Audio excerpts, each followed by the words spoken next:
जय महाराष्ट्र.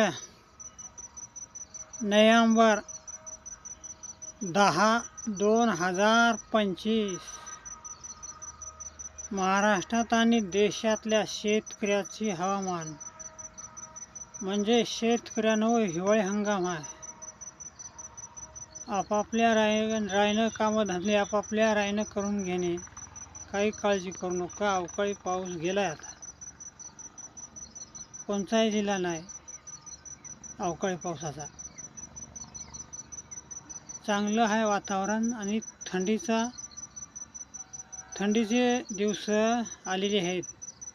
भयानक थंडी लागेल प्रत्येक जिल्ह्याला. परभणी जिल्हा असो, नांदेड असो, लातूर, धाराशिव, बीड, संभाजीनगर, जालना, कोल्हापूर, सोलापूर, प्रत्येक जिल्ह्याला थंडीचं वातावरण फुल वाढणार. शेतकऱ्यांनो, असे घरातले फॅन तुम्हाला बंद करावं लागतात 10च्या नंतर.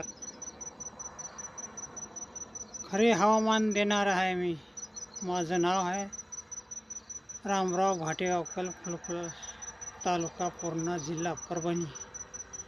आणि याच्यामध्ये अचानकमध्ये एखादं अवकाळी पावसाचं वातावरण तयार झालं तर प्रत्येक जिल्ह्याला मॅसेज सोडला जाईल. प्रत्येक जिल्ह्याला मॅसेज सोडला जाईल. काही घोर करू नका. आपापल्या राईनं आपापले कामधंदे करून घ्या. कायाचे राव तुमचे कामधंदे.